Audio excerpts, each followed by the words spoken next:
আসসালামু আলাইকুম রহমতুল্লাহি ওবরকাতুহু। সম্মানিত দর্শক, বিএনপির নতুন সরকার গঠন হওয়ার সঙ্গে সঙ্গে ঝড়ের গতিতে অনেকগুলো সিদ্ধান্ত বাস্তবায়িত হয়েছে। সিটি কর্পোরেশনগুলোতে প্রশাসক নিয়োজিত হয়েছে। তারপর সচিবালয়ের গুরুত্বপূর্ণ পদগুলোতে পরিবর্তন এসেছে। আর সবচেয়ে সেন্সিটিভ যে জায়গা, সেটি হলো ক্যান্টনমেন্ট, সেনাবাহিনী। সেনাবাহিনীর যে সকল কৌশলগত পদপদবি রয়েছে, যেমন ডিজিএফআই, সিজিএস থেকে শুরু করে নবম ডিভিশন, এ সকল প্রতিষ্ঠানের প্রধান রূপে ইতিপূর্বে যারা দায়িত্বরত ছিলেন তাদেরকে ঝড়ের গতিতে অপসারণ করে নতুন এবং পছন্দের মানুষকে বর্তমান সরকার নিয়োগ দিয়েছে, এবং এটাই স্বাভাবিক। এখন প্রশ্ন হলো যে এগুলো নিয়ে এত বিতর্ক হচ্ছে কেন, বা এত দ্রুত এই কাজগুলো করাটা সরকারের জন্য সঠিক হয়েছে কি হয়নি, বা এটার ফলাফল কী হতে পারে, এই বিষয়গুলো নিয়ে খুব সতর্কতার সাথে আলোচনা করার চেষ্টা করব। এমনি আমি সাধারণত বিচার বিভাগ নিয়ে এবং সেনাবাহিনী নিয়ে কোনো কন্টেন্ট তৈরি করি না। সময়ের প্রয়োজনে যখন কোনো কথা বলতে হয় যথেষ্ট সতর্কতা অবলম্বন করি। এই কারণ হলো এই দুটো জাতীয় প্রতিষ্ঠান যথেষ্ট স্পর্শকাতর, এবং আমি মনে করি যে কোনো যারা নাগরিক রয়েছেন, দায়িত্ববান নাগরিক, তাদের উচিত হলো এই প্রতিষ্ঠানগুলোর সম্পর্কে যথেষ্ট যাকে বলা হয় দায়িত্ব নিয়ে তারপর এদের পক্ষে বিপক্ষে বা এদের নিয়ে আলাপ আলোচনা করা। আদারওয়াইজ এদেরকে নিয়ে কথা না বলাই ভালো। তো সেনাবাহিনীতে যেটি হচ্ছে, ইউনূস জমানাতে যেটি হয়েছিল সেটা আমরা যেটা বাইরে থেকে শুনেছি খোলামেলা, যেহেতু সেটা সাবেক জমানা, সেই সাবেক জমানা সম্পর্কে বলা যায়। তো যেখানে আমরা শুনেছি যে সেনাপ্রধান ওয়াকারুজ্জামানের সাথে ডক্টর মোহাম্মদ ইউনূসের কোনো সম্পর্ক ছিল না।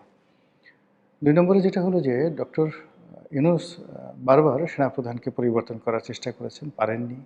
আবার সেনাপ্রধানের কাজকে বাধাগ্রস্ত করার জন্য কৌশলগত যে পদপদবিগুলো রয়েছে, তিনি সেখানে তার পছন্দের কয়েকজন লোক, মানে তার নিজের তো আসলে এরকম পছন্দের কেউ নেই, তাকে বুদ্ধি দিয়েছে যে এই ভদ্রলোকে যদি নিয়োগ দেওয়া হয় হয়তো জামাতের হাত শক্তিশালী হবে, এই ভদ্রলোকে যদি নিয়োগ দেওয়া হয় তাহলে বিএনপি দুর্বল হবে, আওয়ামী লীগ অপদস্থ হবে এবং তিনি শক্তিশালী হবেন, এবং সেই অনুযায়ী তিনি সেই কাজগুলো করার চেষ্টা করেছেন, কিন্তু সেগুলো হয়নি। শোনা গিয়েছিল যে সেনা সদরের সঙ্গে যমুনার দীর্ঘদিনের কথাবার্তা বন্ধ ছিল, এমনকি মুখ দেখাদেখি বন্ধ ছিল। এবং এর মধ্যে আবার আমরা কতগুলো নাটকীয় অবস্থা দেখেছি। হঠাৎ করে ডক্টর মোহাম্মদ ইউনূস সেনা সদরে গিয়েছেন, আবার কখনো কখনো সেনাবাহিনীর প্রধান তিনি তার স্ত্রীকে নিয়ে ডক্টর মোহাম্মদ ইউনূসের সঙ্গে দেখা করেছেন। তো এগুলো সবই ছিল নাটক। তো এনিওয়ে, সেনাবাহিনীর সঙ্গে অন্তর্বর্তীকালীন সরকারের একটা মনস্তাত্ত্বিক বিরোধ ছিল, এতে কোনো সন্দেহ নেই। দ্বিতীয় যে বিষয়টা উল্লেখ করতে চাই যে সেনাবাহিনী এরশাদ জমানা পর্যন্ত, এমনকি ১৯৯৬ সন পর্যন্ত মোটামুটি রিজনেবল ছিল। এখানে দলীয় প্রভাব প্রতিপত্তি ছিল না, বাইরের যারা লোকজন আছে তারা সেখানে নাক গলাতো না, এবং ক্যান্টনমেন্ট নিয়ে সেনাবাহিনী নিয়ে কথাবার্তা বলতে গেলে যে কোনো দায়িত্ববান লোক ১০ বার চিন্তা করতেন। এমনকি স্বয়ং প্রেসিডেন্ট বা কোনো মন্ত্রী অথবা সংসদ সদস্য ক্যান্টনমেন্ট নিয়ে কোনো বিরূপ মন্তব্য করতেন না। একবার মাত্র সালাউদ্দিন কাদের চৌধুরী একটি আপত্তিকর শব্দ বলেছিলেন, এটা তার পক্ষে সম্ভব, যে তিনি ঠাট্টা করে বলেছিলেন যে আমাদের সোনা বাহিনী আছে না, সোনা বাহিনী। তো এটা সালাউদ্দিন কাদের চৌধুরীর পক্ষে সম্ভব, কিন্তু যে জমানাতে তিনি সেনাবাহিনীকে সোনা বাহিনী বলেছিলেন, ওটা ওই জমানাতে অন্য কোনো রাজনীতিবিদদের পক্ষে সেটা সম্ভব ছিল না।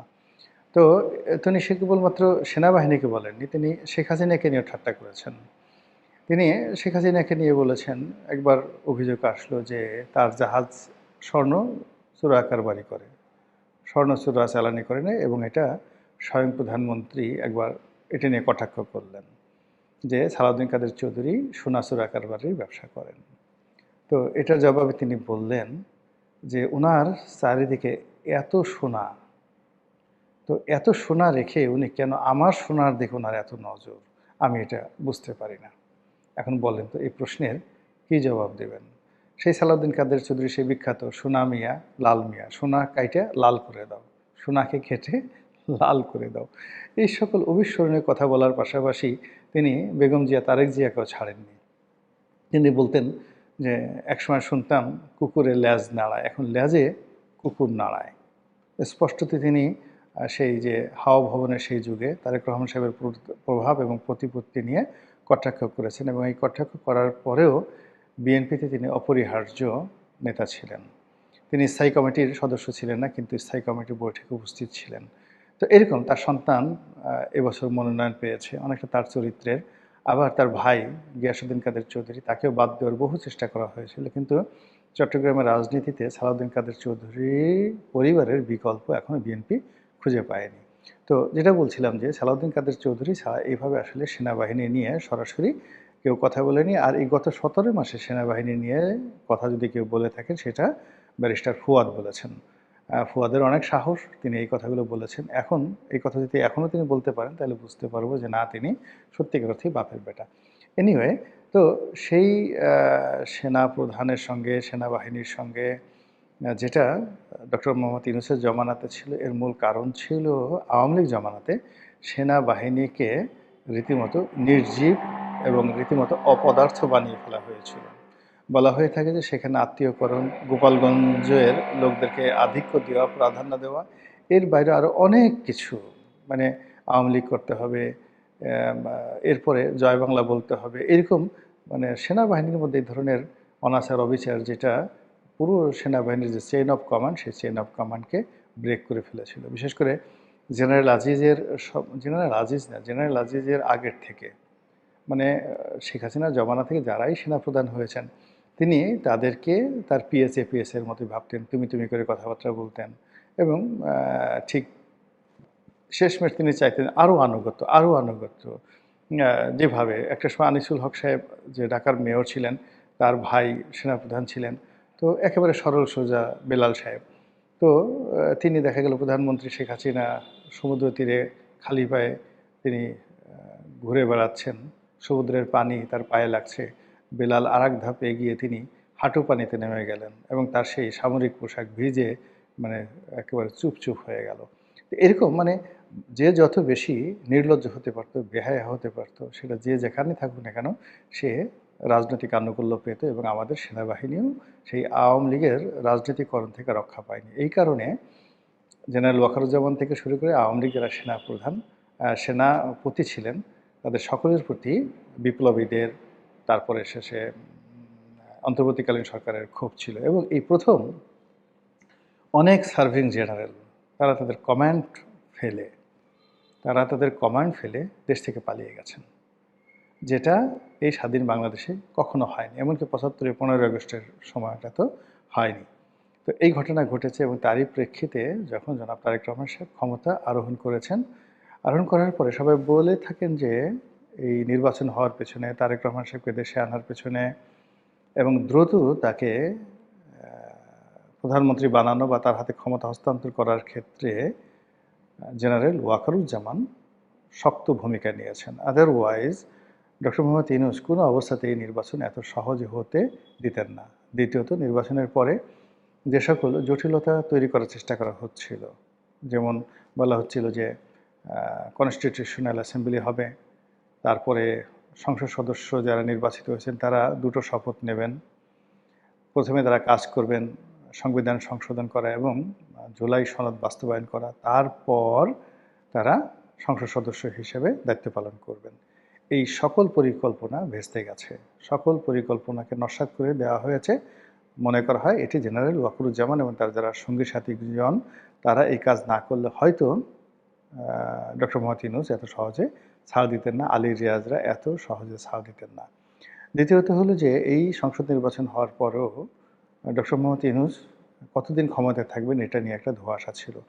কিন্তু তড়িঘড়ি করে তারেক রহমান সাহেবের শপথ গ্রহণ করা, মন্ত্রিপরিষদের শপথ গ্রহণ এবং মন্ত্রিপরিষদ গঠন, সব মিলে যা কিছু হয়েছে সেখানে ক্যান্টনমেন্টের একটা বিরাট ভূমিকা ছিল এবং সঙ্গত কারণে ওয়াকারুজ্জামানের একটা বিরাট ভূমিকা ছিল। এখন যাদেরকে নিয়োগ দেওয়া হয়েছে, আমি সামরিক বিশেষজ্ঞ নেই এবং ক্যান্টনমেন্ট সম্পর্কে, সেনাবাহিনী সম্পর্কে আমার ধারণা খুব অল্প। কাজে ওখানে কি অন্তর্দ্বন্দ্ব রয়েছে, কার সঙ্গে কার বিরোধ রয়েছে, কে কার পক্ষে, আমি কিচ্ছু জানি না। কিন্তু যারা জানেন, বিভিন্ন সামরিক কর্মকর্তা যারা এখন ইউটিউবে এসে খুব কথাবার্তা বলছেন, এদের মধ্যে কেউ আছেন যারা জামাতের লোক, কেউ আছেন হিজবুত তাহরির লোক, কেউ আছেন বিএনপির কেউ লোক নাই, তারা কিন্তু দ্বিধার্সে মতামত ব্যক্ত করে যাচ্ছেন। এবং তারা যে কথাগুলো বলার চেষ্টা করছেন যে তারেক রহমান সাহেবের সরকার যে নিয়োগ দিয়েছে, নতুন নিয়োগ দিয়েছে, এই পুরো নিয়োগ প্রক্রিয়াই জেনারেল ওয়াকারুজ্জামানের বিরুদ্ধে যাবে। ২ নম্বর হলো যে এখানে যারা নিয়োগ লাভ করবেন এতে করে জনাব ওয়াকারুজ্জামানের ক্ষমতা সংকুচিত হবে। এমনকি আগামীতে যদি তাকেও মানে বাদ দেওয়া হয় জেনারেল নাসিমের মতো করে, বা অন্যান্য ইতিপূর্বে যে সকল সেনাপ্রধানকে বাদ দেওয়া হয়েছে সেভাবে যদি তাকে বাদ দেওয়া হয়, সেক্ষেত্রে গণতান্ত্রিক সরকারের বিরুদ্ধে তিনি হয়তো একটা টু শব্দ করতে পারবেন না। অনেকে টিটকারিকে বলার চেষ্টা করছেন যে গত ১৭ মাসে তার যে দাপট ছিল, তিনি যেভাবে ডক্টর মোহাম্মদ ইউনূসের জীবনকে তছনছ করে ছেড়ে দিয়েছেন, এখন এই সময়টিতে এসে এবার তার পালা। এখন পারলে তিনি ঠেকান তো, পারলে তিনি কিছু করেন তো, বা তার উপর যে খড়গ নেমে আসছে সেই ব্যাপারে তিনি কী করবেন, ইত্যাদি ইত্যাদি নানা রকম ঠাট্টা মশকরা টিটকারি করা হচ্ছে সেনাপ্রধান ওয়াকারুজ্জামানকে নিয়ে। হোয়াট এভার মেবি, সবাই বলছে, এই জন্য আমিও এই কথাগুলো আপনাকে জানালাম, বিকজ কন্টেন্ট যেহেতু তৈরি করি, সেই সমসাময়িক এবং চলমান বিষয়গুলো নিয়ে বক্তব্য দিতেই হবে। তো আমরা যেটা চাই যে দেশ ভালো মতো চলুক, সুন্দরভাবে চলুক, এবং